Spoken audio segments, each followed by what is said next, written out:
There you go. Mauro Aragoni.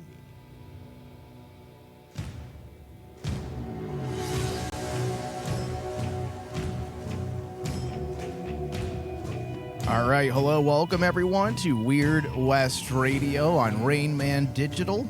Rain Man Digital's exclusive Western show where we discuss all things related to the Western genre with a focus on the Weird West subgenre. And today in studio to discuss a Weird Western and a spaghetti Western at that is David Sabal. Hello, David. Hey, how's it going, everybody? All right, so we're going to be talking about something that I never thought we would ever get. And that's a spaghetti Western TV show. Yes. And that's titled That Dirty Black Bag, which is a spaghetti Western television series created by Mauro Aragoni, Silvia Ebruel, and Marcelo Izzo for AMC Plus. I probably mispronounced those names, and I apologize. It features an ensemble cast led by Dominic Cooper, Travis Fimmel, and Aidan Gillen. The 8-part series was filmed in Italy, Spain, and it premiered March 10th, 2022. And the good news is, Dave, all things are pointing to getting a second season. Yes, I'm very excited that I was worried, honestly, for the series because I personally like this series, and I was hoping they would get a second season. And I was not I felt the same way, but I wasn't very confident that we would get a second season because for the most part, this series has pretty much gone underneath the radar across the board when it comes to audiences, when it comes to critics. In fact, if you go to Rotten Tomatoes or Metacritic, there is zero professional critic reviews. Yeah. Zero.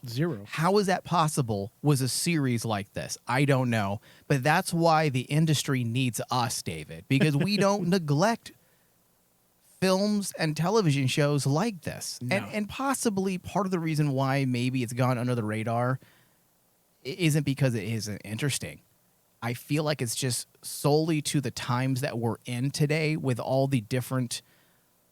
There's too many choices for television. And this premiered and airs on AMC Plus. And AMC Plus is not one of the bigger streaming services. It's relatively small.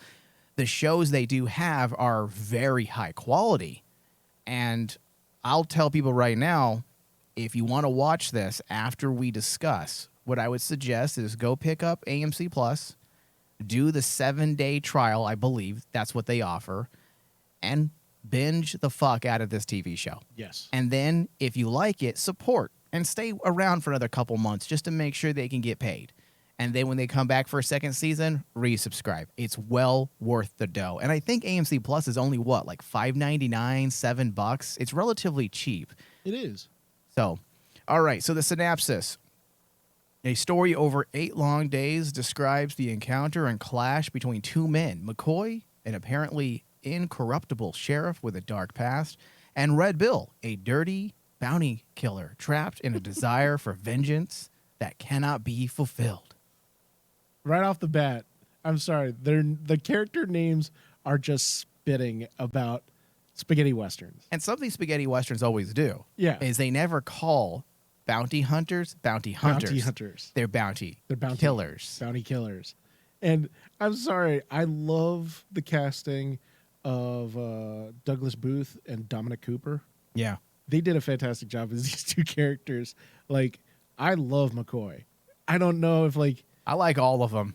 Even the bad guys were... It was cool. Perfect casting. These creators, producers, and the showrunner, they fully understood the spaghetti western, without a doubt.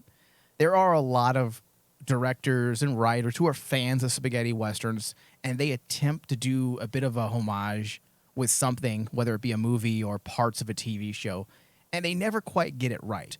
Maybe it's something they liked growing up, but nothing has been done as perfectly as this. Now, the series in itself isn't perfect. I'm not going to sit here and pretend it's 120%. But when it comes to the spaghetti western elements, It Oh, yeah. is it is without a doubt perfect. Oh yeah, I 100% agree with you in that regard because I think that's what this series shines the most is like, especially in this day and age when, to me, everyone thinks a western should be one thing. When you have a series like this in the western genre that basically is paying homage to the western genre history of showing what a spaghetti western is all about, that's what it captures. Yeah. I mean, the story itself, the way it's acted, the way it's shot, it feels like an old spaghetti western from the 1970s. 1960s, 1970s. Yeah, absolutely. Now, it goes without saying, but with an aim for formality, I will say again that this series from AMC Plus finds its roots in spaghetti westerns. Mm-hmm. This genre was made famous by directors such as Sergio Leone and several others, but American audiences are no doubt more familiar with Leone's films, which are the Dollars trilogy, which includes For a Few Dollars More, For a Fistful of Dollars, and the iconic The Good, the Bad, and the Ugly. And then there's another group of trilogies that a lot of people seem to forget. I should say an other group of films that I would also consider a trilogy that a lot of people tend to forget, and I call them the Once Upon a Time trilogy, which is made up of Once Upon a Time in the West, a film that some film historians have dubbed the mega western or the western to end all westerns, as it symbolized the ending of the western era, or at least the end of what some people call the mythological West. The second film is A Fistful of Dynamite, or more appropriately called Once Upon a Time, A A Revolution, revolution, yep. which is a bridge between the ending of the so-called West and is a type of cynical commentary on modernity and political ideology, and the rise of the American gangster in Once Upon a Time in America. So those are the films that Leone has done that are probably the most popular films, those 6 films. And excluding, say, Once Upon a Time in America, most of this TV series really borrows from Leone's spaghetti westerns, his, let's say, the 5 out of the 6 films that I mentioned. And it's important to understand that these films, in many ways, were a deconstruction of American Western myth, and at times were far more cynical and critical of the American idealized Western film that reinforced much of Americans' conservative values of the time when American Westerns were really popular. The Euro Westerns did pretty much the opposite, as I was saying. Their aim was to deconstruct. Yes. It's important because, and why is this important? It's important because that Dirty Black Bag is made in that same vein. It's not looking to reify abstract ideologies of the classic American Western films, but it looks to really focus on the ugliness of society. It's by capitalist endeavors and the human condition, or how we as individuals are affected by that ugliness. This is why there are inclusions, and we're going to be careful how we talk about certain things, but this Okay. is why there are inclusions of cannibalism, Yes. which is a metaphor for insatiable consumption and cult-like loyalty to the pursuit of wealth. The filmmakers don't shy away from presenting these ideas as they are, ugly and grotesque. This is an anti-Western, David. yeah. For all intents and purposes, this is a true spaghetti Western, which is an anti-Western in that it rejects, much like the spaghetti Westerns of the 60s and 70s, the idealized vision of America's Old West. Oh yeah, because like that's the whole point. Though the one thing that you gotta hammer home about spaghetti westerns is it focuses on the ugliness of humanity. But even in the ugly, even if in the ugliest situation in humanity, there's still that one gold nugget of hope. And that's the thing is like all the characters seem despicable, but there's always one quality that basically says, "Oh, but they're still human. They're not totally a monster. They're majority of them are monster, like a great deal, but you just find that one little shred of humanity inside of them, just to actually show that they're human too. They're as ugly as they can be, they're still human. It depends on who's making the spaghetti western.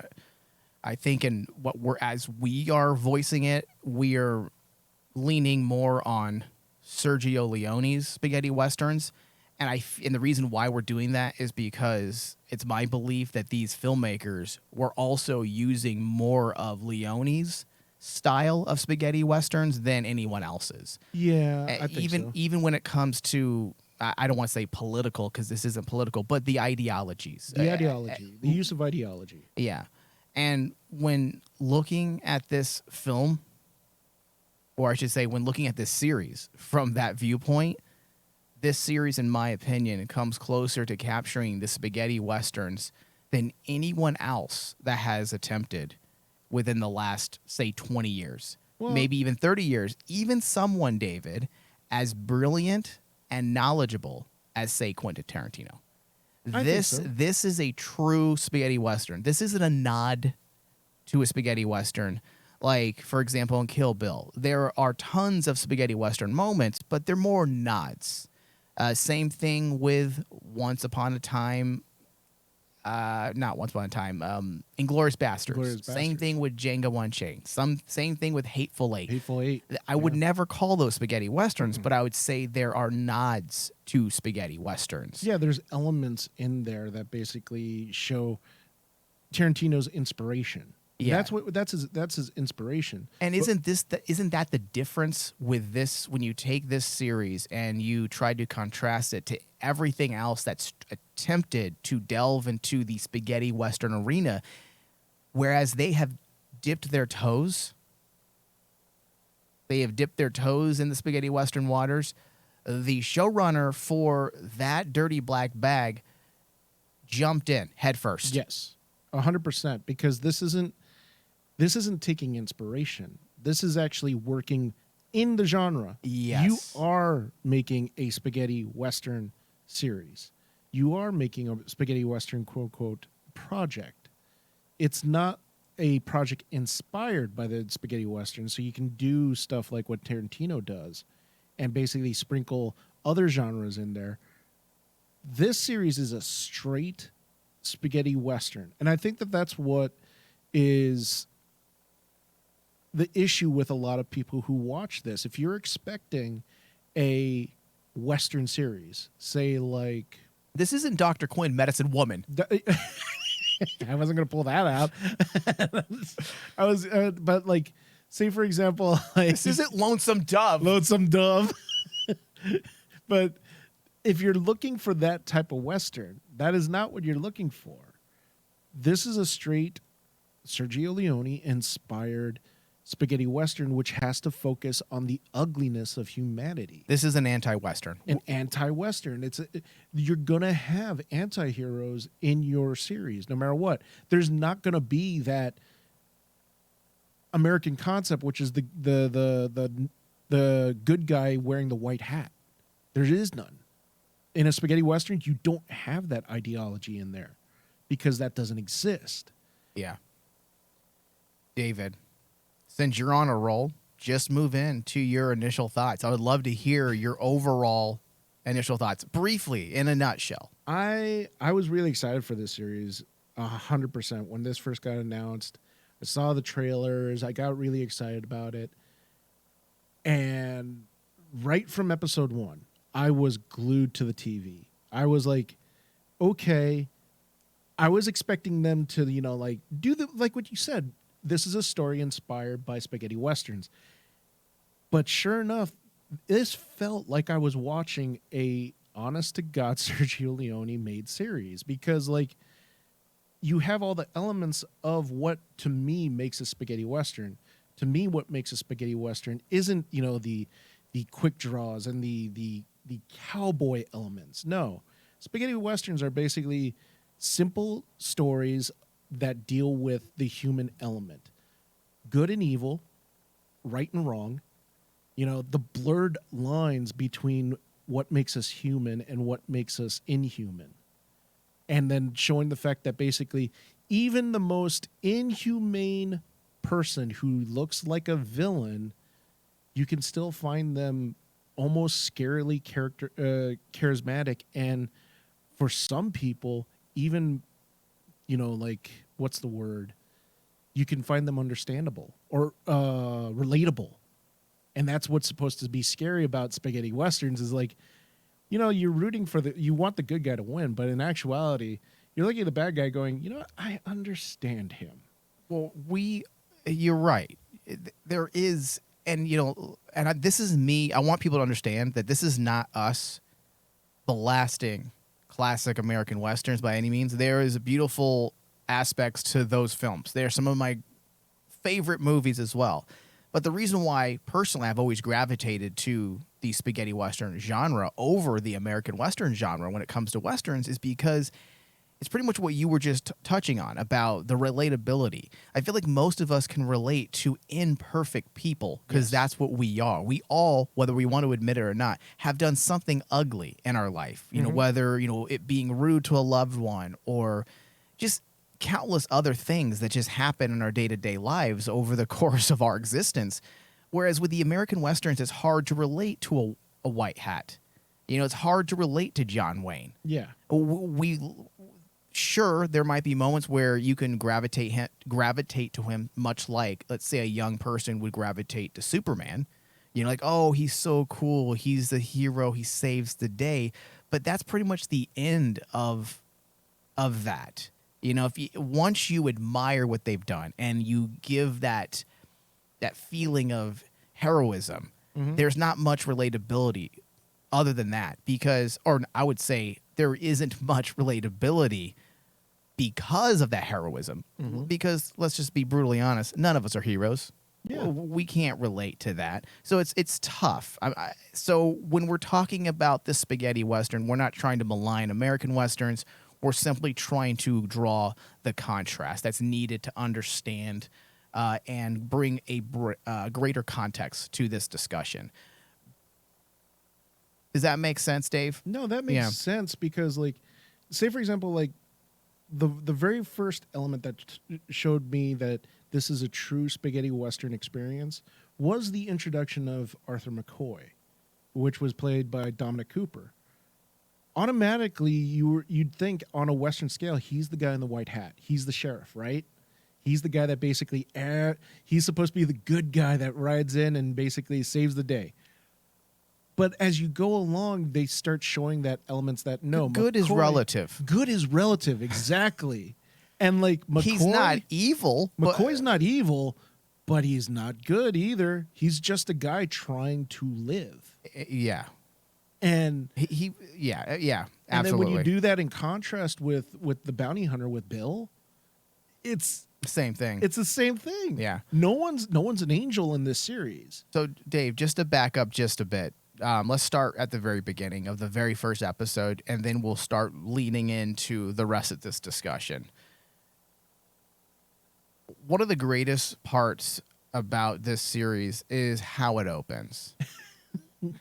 The homage to one of the greatest westerns ever made, and I would say the greatest, which is Once Upon a Time in the West.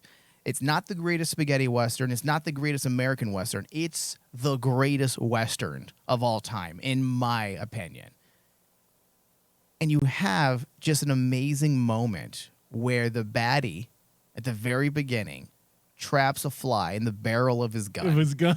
Just like in that opening scene. Yes. That's so iconic in Once Upon a Time in the West. And you have these barrels, which they do this throughout the entire series. The barrels of guns are so fucking massive. And that has to do with the lens choice. I know to this day you can go to chat sites where film students are begging people to share with them the information on how Leone shot these scenes. How did he make these guns so big? How did he make these faces so big? A zoom lens, bro. Zoom lens. Telephoto. 200 millimeter on someone's face. You have to back about a good 300 feet away. No, probably more than that. Probably more than that. Because we've done shots like that ourselves when we were experimenting with lens choices. This is something that Leone did all the time. He put the Western genre under, for all intents and purposes, a microscope, or at the very least, a macro lens. And that's how he made these barrels look so big. And the writers and producers for this series did the exact same thing from the very beginning. When the bad guy traps the fly in that barrel is so large it looks like a cave. Yeah. Yeah.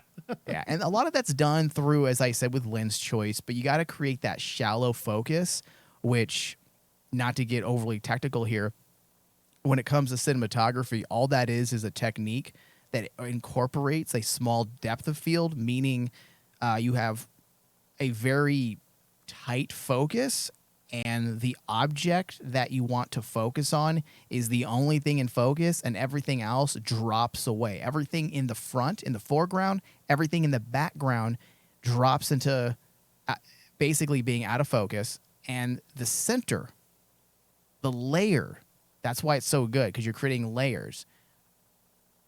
The object essentially now looks like it's in the center of multiple layers, and that's what's in focus, and that just creates this massive depth and texture. And that's the trick to 90% of the cool shots in spaghetti westerns. Yes. It's all about lenses and cinematography in spaghetti westerns, because I have to choose my words wisely when I say this. American westerns are big and grandiose and vast. And that's why you get those big, wide, beautiful forward shots, right? And spaghetti westerns are more personal. It goes to like what we were saying earlier, how a spaghetti western is more about the human condition and what it means to be human sometimes. And in order to do that, you have to make your visuals match your themes, and it becomes more about personal views. So that's why you get those really, really gorgeous shots of like close-ups and making everything bigger than it is, because in the human mind, everything is big. Yeah. But yeah, and adding on to what you said about the beautiful scopes of American westerns, yeah, they have beautiful landscape shots, and the cinematography lends itself more to open spaces because it's insinuating, this idea of the American dream of freedom and the endless potential to, American wealth, and I guess you could even say capitalism to some degree. Easily. Whereas the spaghetti westerns utilized, I don't want to say French New Wave aspects, but essentially did, because the French New Wave movement is what introduced all of the unorthodox filmmaking conventions. Yeah. Tracking shots, all these crazy, dolly shots. Well, you gotta and remember a lot of moving cameras. They took the camera and made it more of a I would say more of a character at times. Yeah.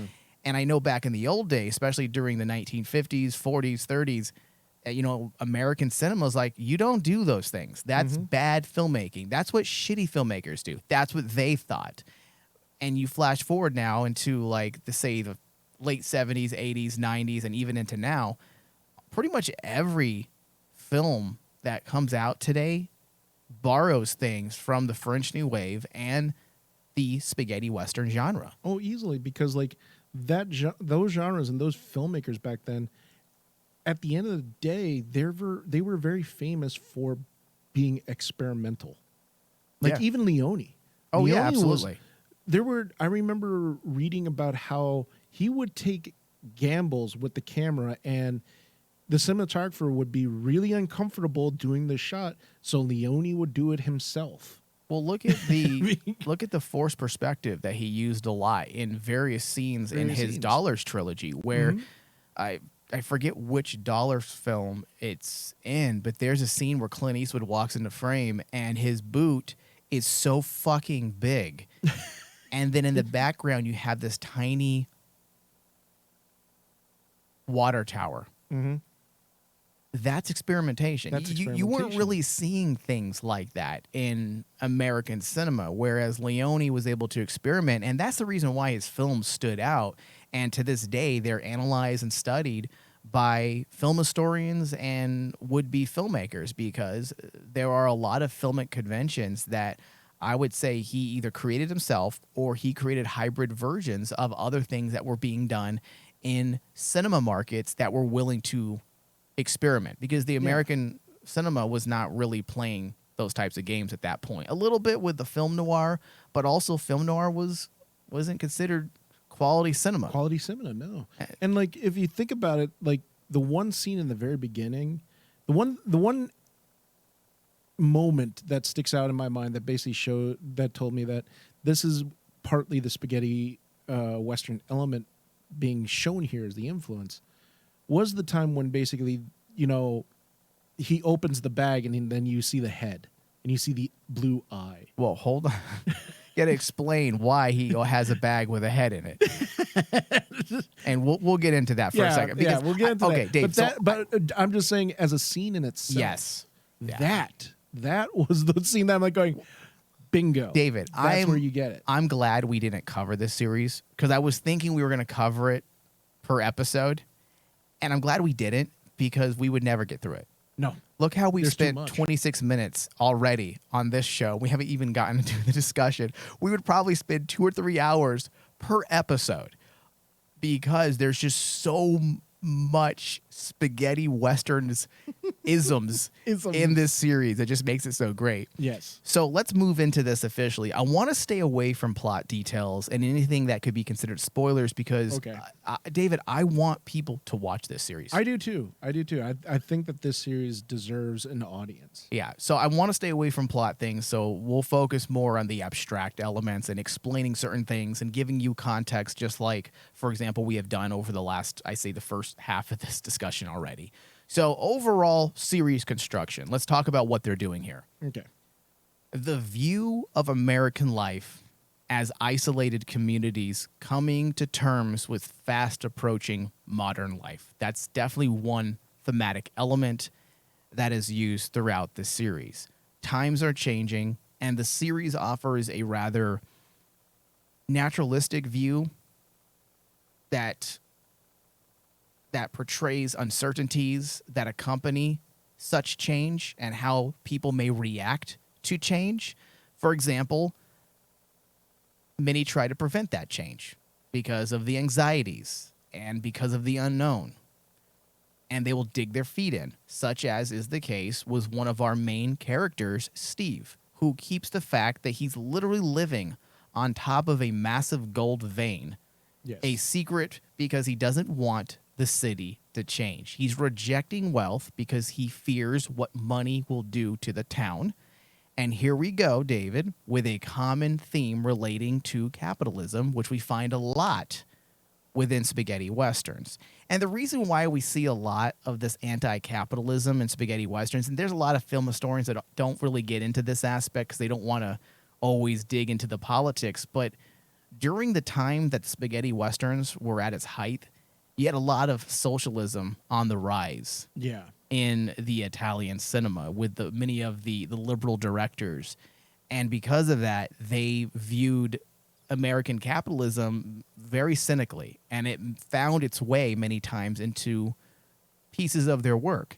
And that's why I felt there was so much authenticity to this series, because not only were they doing the expected things, right, in a spaghetti western, like the camera shots and the gimmicks and the cool gunplay, but even the thematic elements and the metaphors that are very common in spaghetti westerns, the ideologies that aren't necessarily overly political. It's more or less just a way to convey social commentary. They weren't looking to start some shit with anybody. It's not like how it is today. It is an activism. It's social commentary, more or less. Yeah.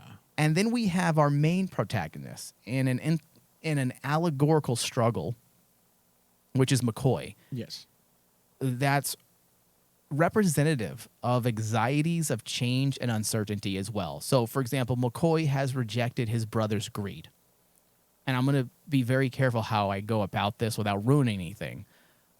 His brother, who quite literally ate his fellow partners in crime, get this, in order to preserve his own strength while he and McCoy carry a large golden cross across the sun-blazed desert.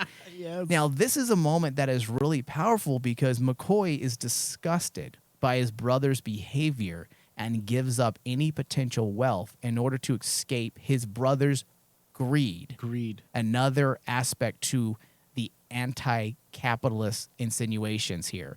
This part is interesting because McCoy's life begins to unravel after he decides years later to rob a stagecoach of money.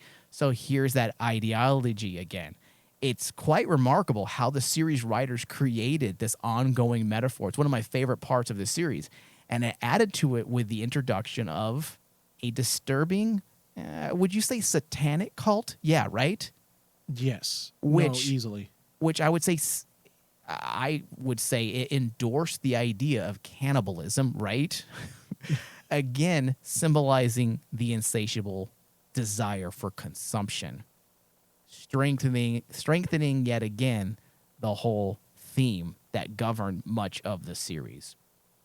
And what makes it even that much better, Dave, is this was contrasted with our protagonist, Red Bill, Yes, who is more or less the embodiment of existential anxiety.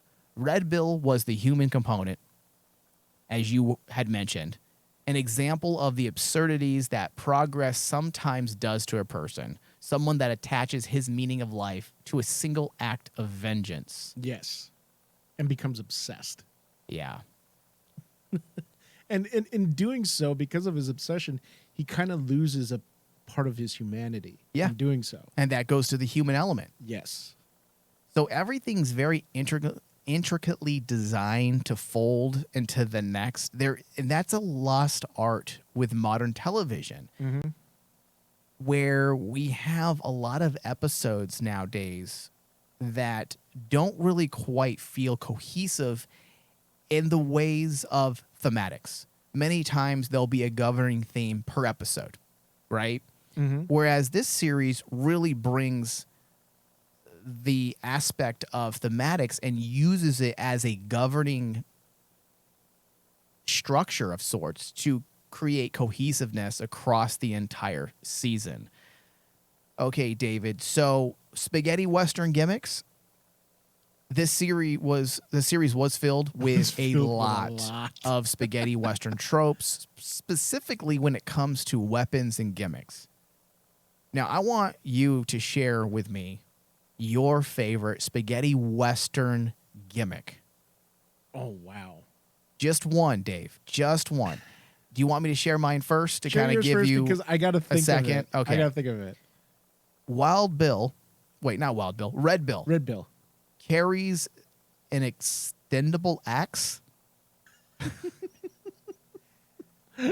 And I was hoping at some point in the series we'd see how it operates, because like all spaghetti westerns, many of their weapons make no sense. Yes. Like it would never work in real life. Oh, yeah. And I don't think an axe like that would have the strength to extend that way, like with a push of a button, and not break when you slice someone's head off with it. But listen, we don't watch spaghetti western type of things for realism when it comes to the gimmicks. We know that they're going to take some liberties when it comes to weaponry.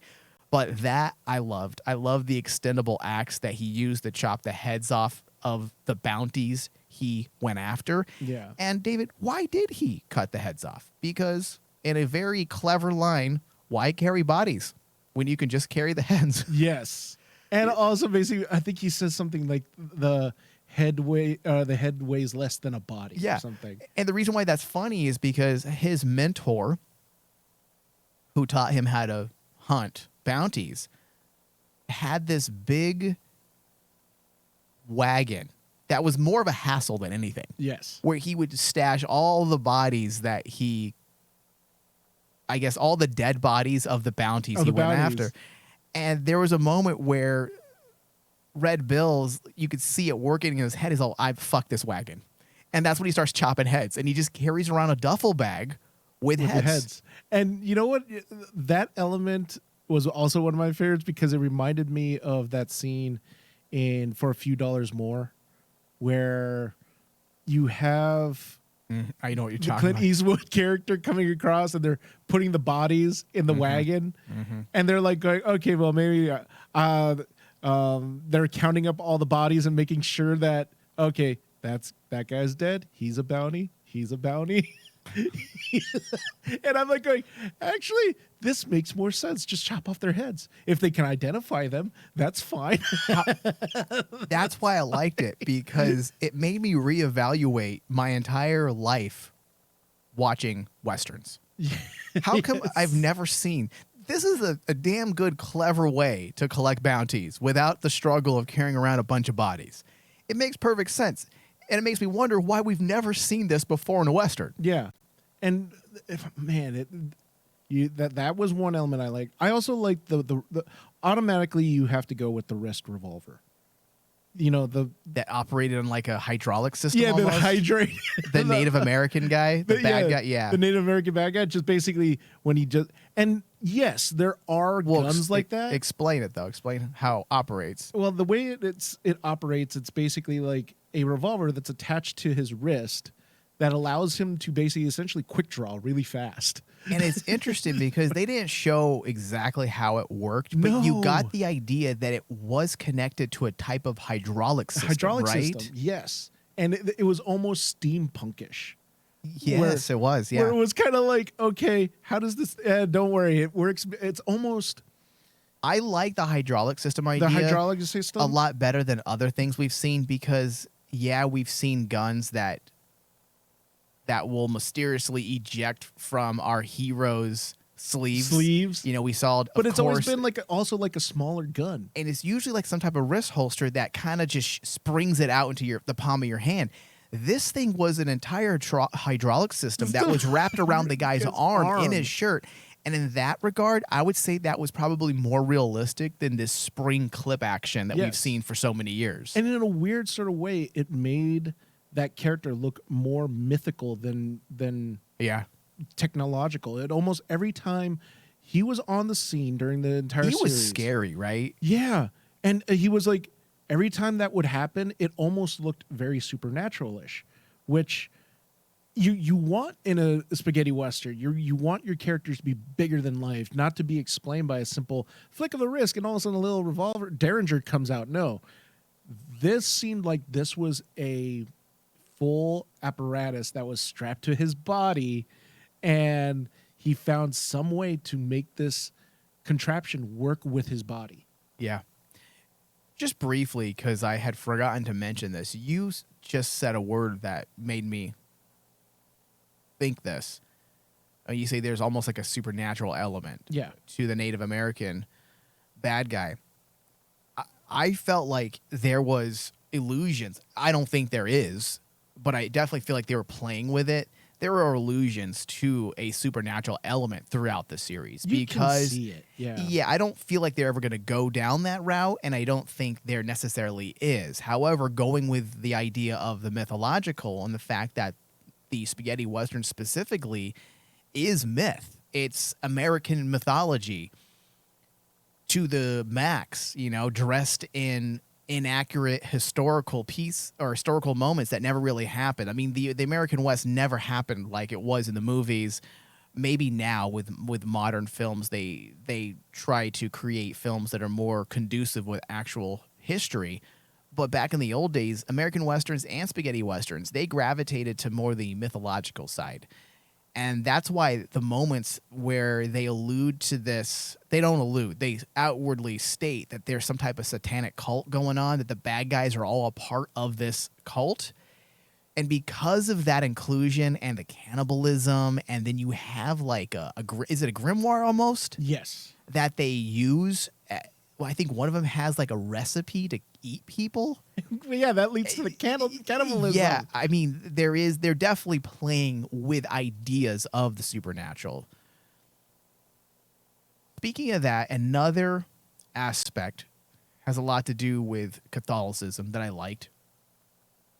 I would also say is part of the spaghetti western tropes and spaghetti western gimmicks, things that we see a lot, is the Catholic iconography, as opposed to Protestant iconography. And people may not even realize this, but American Westerns relied heavily on Protestant symbolism, which of course. Yeah.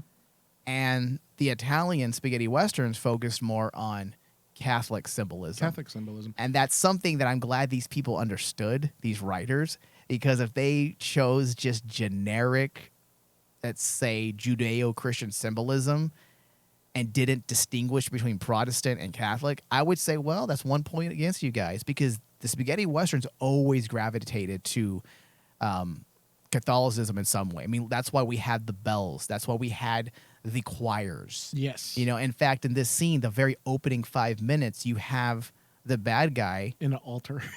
Yeah. He's in a chapel where he just murdered a bunch of people, and there's a woman with her hand open with what? The rosary beads and the cross. Yes. And the camera just lingers on that shot. It was fantastic. It was fantastic. That was actually really cool. That's a cool opening. Another spaghetti western trope, we already mentioned it briefly in a different context, but it was the dragging of the cross, which I would say is essentially a tribute of sorts to Django, dragging the coffin. In the coffin, yeah. Because Dominic Cooper, when he's dragging that golden cross, and you have that long shot where you have the character in the center of the frame, you have a massive background that's almost out of focus because it's just so distant. They're trying to create this idea that he's in the middle of nowhere. It looked just like the scene taken from Django when he's first walking into the outskirts of the main city where the movie takes place. Yeah. So I like that as well. And listen, there are probably 75 moments that I can point to in this 8-part series, but we don't have time for that type of oogling and awing as spaghetti western fans because we're trying to keep this discussion down to 45 to 50 minutes max. Oh, and that's a challenge in itself. Yeah. David, we need to talk a bit about the dirty black bag cast, because when it comes to spaghetti westerns, casting is key. Yeah. Douglas Booth, who played Red Bill, perfect casting choice. He truly captured the essence of, I would say he's the Eastwood character. Yeah, he's the stranger. Yeah, he's the definitely, stranger. yes, he's the silent type. He's also the one that has the good heart, but he's also not really a bad guy or a good guy. Dominic Cooper probably doesn't have his character McCoy. He embodies I would say he's the Angel Eyes character. That's what I was going to say. He's more like Angel Eyes. He's not evil. He's not bad, but he has his own agenda. That's the thing. He is, I would almost say, and this goes into like a big debate on if the character of Angel Eyes is even evil in The Good, the Bad, and the Ugly. It really comes down to he has his own agenda where it's his own survival. If you don't do what he says, you're not doing what he says. Essentially, you're the bad guy in his world. Yeah. So that's why I cracked up when that one scene when Dominic Cooper McCoy becomes Angel Eyes to me when he shoots the guy in the back toward the end of the show. And he's like, you should have done what I told you. Well, he doesn't have loyalty to anyone, really. Zero. And yeah, and that is Angel Eyes. Yeah. To me, that's what it encapsulates that character. And what separates him from, say, like a character like Tuco, who's more, I don't think we have that character, that Tuco-like character. I say Red Bill is almost the embodiment of both the Eastwood and the Eli Wallach character from The Good, the Bad, and the Ugly, because I think the good heart comes from Eli Wallach's character in The Good, the Bad, the Ugly. Because I always felt like they were misnamed, because the good is probably him. You can make that argument. I know that just created tons of angry people out there. Yes, especially like spaghetti western fans who love those three characters, and you can make the argument that Tuco is the good of the trio. He's also the star of the movie. Yes, he is. Let's be real. He's the entire motivation and driving force of The Good, the Bad, and the Ugly. He's the narrative influence. I mean, you follow the story from beginning to end, and it's the story of Tuco. And I would say that for the most part, 80% of the series, that's what Red Bill is. I would say the other 20-30% is possibly McCoy. But most things revolve. The narrative revolves around Red Bill and his actions. Yeah. And there was a moment, and this isn't a spoiler. I think if you know what to look for in spaghetti westerns, you're probably going to figure this out. But despite the opposing agendas between Red Bill and McCoy, in classic Leone fashion, the two opposing sides Yes. have to team up. They have to team up in the I toward the fucking end. love it. It's definitely a trope in Leone's spaghetti westerns, and it's something that I always love in his westerns. It's one of my favorite scenes in The Good, the Bad, and the Ugly. One of my favorite western scenes of all time is in The Good, the Bad, and the Ugly, when Eastwood is going after Angel Eyes for the first time. I believe it's the first time, when they're walking down the street and the street's being blown up by the war. Yes. And Eli Wallach is walking down the street With and him. Eastwood is hiding behind some, torn down building, and he whistles at him and says, "What, are you going to die alone?" And then he comes out and walks with him. One of the greatest moments in cinematic history. It's one of my favorite moments because it really solidified the relationship between those two characters, that they're together in this. No matter what, even though that they actually were opposing sides throughout the entire beginning of the movie, they come together at this one moment, and because Angel Eyes became the shared goal. And that's what the lesser of two evils, dude, right? I'm glad you brought up the ending, because that was like a Leone moment. Using the flashback. I mean, come on, he used the flashback. That's right, yeah. He used the flashback of Red Bill's to actually connect him to McCoy, which I thought was genius, because I'm like, you bring up The Good, the Bad, and the Ugly. That whole element with the flashback and tying the characters together absolutely reminded me of For a Few Dollars More, with the freaking pocket watch. Yeah. You have the pocket watch. Oh, when the chimes end. And you have that mystery too. You The have mystery. that mystery element where you're not quite sure. For example, McCoy, I would say, is the mysterious character. You're not quite sure of his past, even though we've seen the flashbacks and we understand what he's been through and why he's separated from his brother. Yes. But you're still not quite sure what his motives are. And that's the mystery element. And that's why that relationship between Red Bill and McCoy works so well, because they keep McCoy's agenda, or at least his motivations, slightly hidden. Yes. Purposely. But when you get to the very end and then you see the scars, and also the one thing I love about spaghetti westerns, they use symbolism to tie their characters together. Like, they don't openly say it in dialogue or anything. It's always done symbolically through visuals. The use of McCoy's scars on his back to match the scars of Red Bill's mother's back, I thought was genius. Yeah. Because it suddenly, oh, okay, this whole time McCoy is not this guy to be trusted, but wait a minute, he shares the same scars as Red Bill's mother, who we're supposed to find sympathetic. So we're supposed to find sympathy for McCoy then, right? And when you leave it at that, that is a trope of true spaghetti westerns, when you try to make the audience really guess who are you rooting for in this movie. Yeah. In this particular, who are you rooting for in this series? Are you rooting for Red Bill, who seems, just like you said, he is the go-to, he's the Clint Eastwood stranger. You can make him like into the Tuco type of character. But then you got McCoy. And yeah, his choices throughout the beginning of the episode are very questionable. But then when you put it all together, you go, oh, maybe this guy's not quite, it's not cut black and white with that character.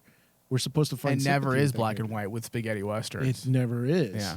So, like, I thought that was a brilliant way to begin the series. You know who I was rooting for, Dave? You'll never guess. Simone, the big boobed prostitute. Of course. She's my type of gal. Of course. She got, she's broken a bit. She has some scars in her face. It's okay. It's okay. I'll still love you. We can look over that. But even the prostitutes were well cast. They all had a point, which I know we were in a different time period. So I don't really want to malign filmmakers, because the time period was very different. We had more masculine heroes. The focus was more on the male lead. But what spaghetti westerns did, even though they didn't give huge parts all the time to female characters, when they did, those characters were way more intriguing and interesting than anything the American cinema was doing with female characters. By far. By far. Look at how complicated the female character is in Once Upon a Time in the West. Oh, Look how easily. complicated the female characters are in this series. In the series. Both Eve, who's the madam, and Simone, both highly complicated characters. And the writers find purpose and intent for both. And they're not treated like arm candy. There's actual characters to them. That's why I love also what I have over spaghetti westerns and American westerns. It doesn't matter about the gender. The women are just as badass as the guys. I want to see a non-binary cowboy.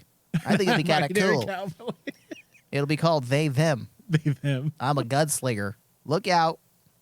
They'll never know who to shoot because the bad guy will be like, shoot them. Who? Who? His henchmen are like, who? You keep saying them. That's stupid. That's a dumb joke. That's going to be cut. That's gonna be.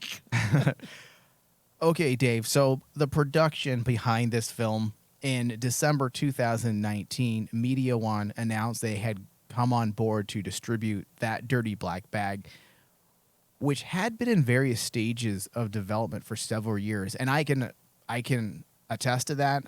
Clint, back when he was doing the show with me, him and I both discussed this project when it was announced.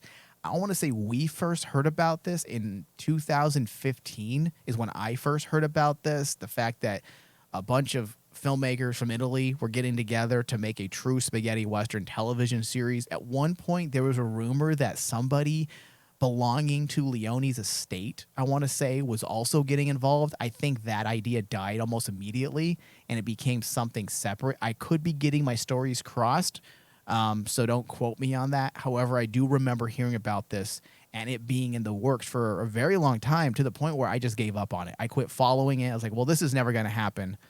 And sure enough, it did. In June 2021, Bronze Studios and Palomar announced the stars of the series would be Dominic Cooper and Douglas Booth with an ensemble cast. And once that happened, it started steamrolling through, and that's how AMC got involved. In November 2021, AMC Plus announced that it had acquired That Dirty Black Bag. So it's not even a series produced by AMC.